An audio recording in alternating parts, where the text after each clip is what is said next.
Good morning and welcome to our History Online lecture. Students, in the previous lecture we learned about lesson number 2, India before the times of Shivaji Maharaj. Now let's see lesson number 3,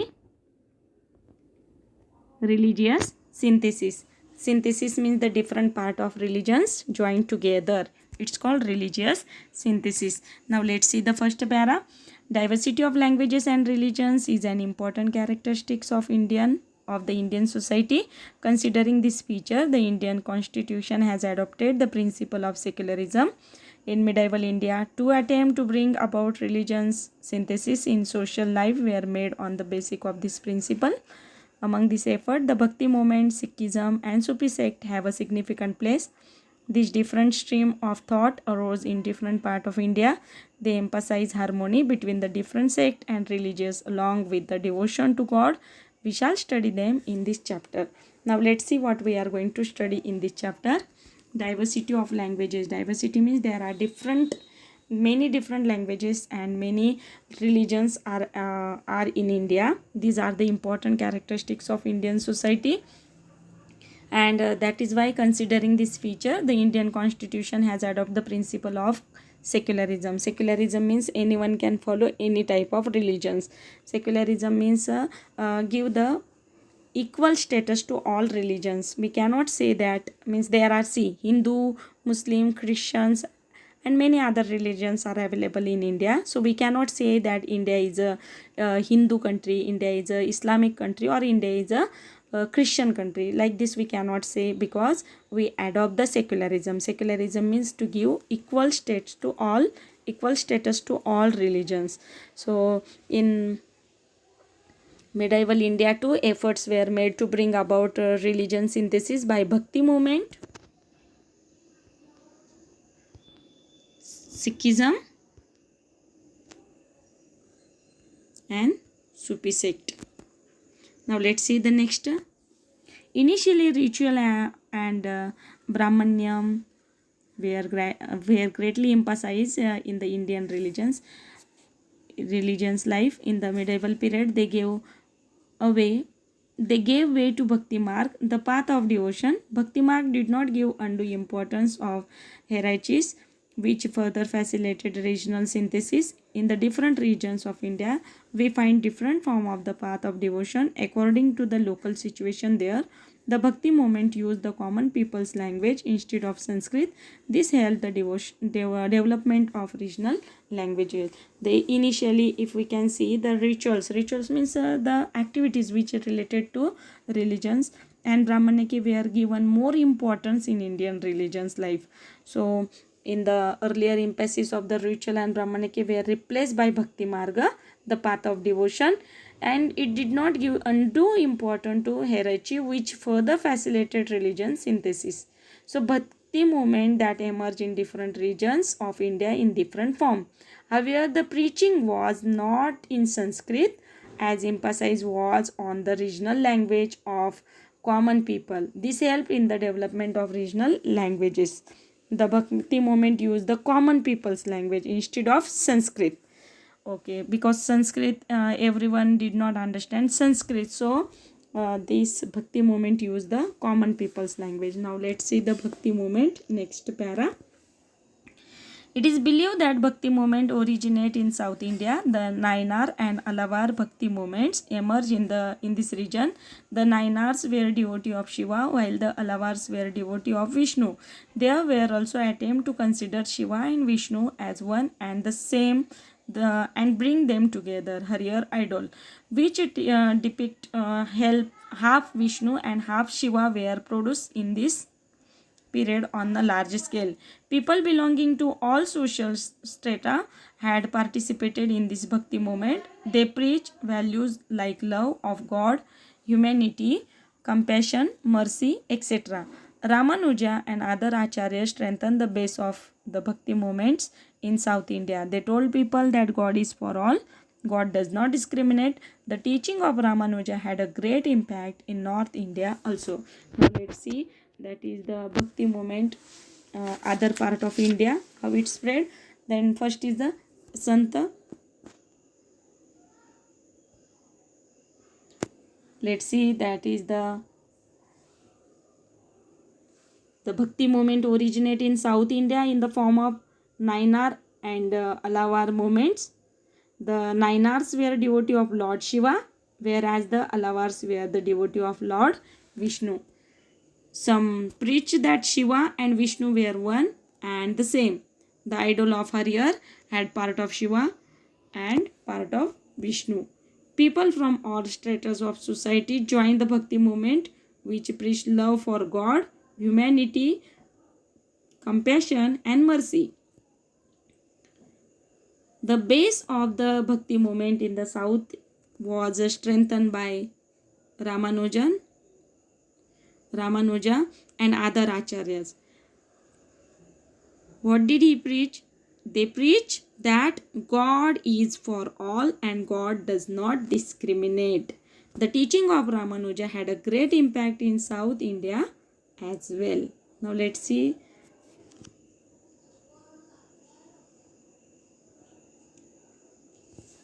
Let's see the next. Santa Ramananda strengthened the Bhakti movements in North India.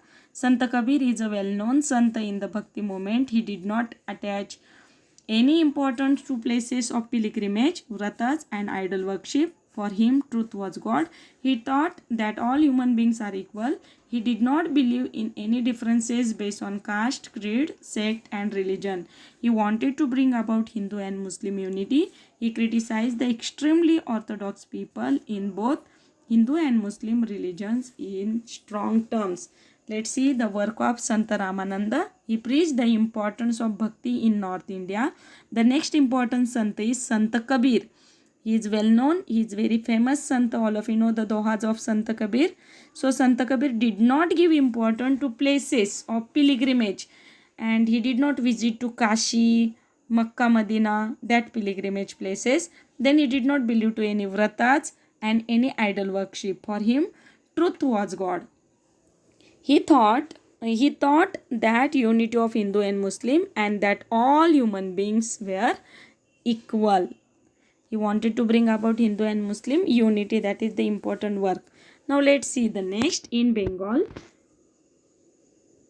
Now we saw the North India and South Indian Santas work. Now let's see in Bengal. Chaitanya Mahaprabhu underlined the importance of Krishna Bhakti. Due to his teaching, people joined the Bhakti movement in transiting the boundaries of caste and creed. Under his influence, Shankar Deva spread the Bhakti movement in Assam. Narsi Mehta was a renowned Vaishnava Santa in Gujarat. He was an ardent devotee of Krishna. He gave the message of equality. He is known as the first poet of Gujarati language. Now let's see one by one Santa's work. Now in Bengal, Chaitanya Mahaprabhu, he underlined the importance of Krishna Bhakti. What the Chaitanya Mahaprabhu did, he preached the Krishna Bhakti in Bengal. Under his influence, Shankar Deva spread Bhakti movement in Assam. So Chaitanya Mahaprabhu did work in Bengal and Shankar Deva did the work in Assam. Then next is Narsi Mehta. Narsi Mehta, the first poet in Gujarati language, and he was the famous Vaishnav Santa in Gujarat. He's famous Vaishnav Santa in Gujarat. Okay, let's see the next. Santa Mirabai traced the importance of devotion to Krishna. She belonged to the royal family of Mewar. She renounced all pleasures of the royal family and immersed herself in devotion to Krishna. She composed devotional verses in Rajasthani and Gujarati. Her devotional verses give the message of devotion, tolerance, and humanity. Santa Sena was an influential Santa. Santa Rohidas was a great Santa. He gave the message of equality and humanity. Surdasa, a great poet of Hindi literature, composed the poetical work Sursagar, devotion to Krishna. Krishna Bhakti is the subject of his work. The verses on Krishna Bhakti composed by the Muslim Santa Ras Khan are melodious. Ramcharitmanas of Santa Tulsidas is a beautiful composition expressing devotion to Rama. Now let's see one by one the Santa from Santa Mirabai. This is image of Santa Mirabai. who belonged to loyal family of Mewar, immersed herself in devotion to Krishna. She composed many devotional verses in Rajasthani and Gujarati language, and her verses gave the message of devotion, tolerance, and humanity. The next Santa is Santa Sena, who was an influential Santa. The next is Santa Rohidas. He gave message of equality and humanity. The next Sant is Muslim Sant Ras Khan. He too composed melodious devotional songs of Krishna Bhakti. Sant Tulsidas. Sant Tulsidas is composed Ramcharit Manas on the theme of Ram Bhakti, and last is Surdas, a notable Hindi poet, composed Sur Sagar on the theme of Krishna Bhakti. So student, today we learn many Sant works. First is Sant Ramananda. He preached the importance of Bhakti in North India. Sant Kabir did not give importance to places of pilgrimage, vrata and idol worship. For him truth was God. He taught that unity of Hindu and Muslim and that all human beings are equal. Then we saw the Chaitanya Mahaprabhu. He preached Krishna Bhakti in Bengal. Under his influence, Shankar Deva spread the Bhakti movement in Assam. Then we saw the work of Narsi Mehta, the first poet in Gujarati language, was a famous Vaishnava Santa in Gujarat. Then we saw Santa Mirabai, who belonged to royal family of Mewar, immersed herself in devotion to Krishna. She composed many devotional verses in Rajasthani and Gujarati languages, and her verses gave the message of devotion, tolerance, and humanity. Then we saw Santa Sena was an influential Santa. Santa Rohidas gave message of equality and humanity. The next Santa Surdasa, a notable Hindi poet, composed Sur Sagar on the theme of Krishna Bhakti. Then we saw the work of Muslim Santa Ras Khan to compose melodious devotional song of Krishna Bhakti. And last we saw Santa Tulsidas, who composed Ramcharitmanas on the theme of Ram Bhakti. So student, please read this lesson at least twice, then you will understand it. Thank you.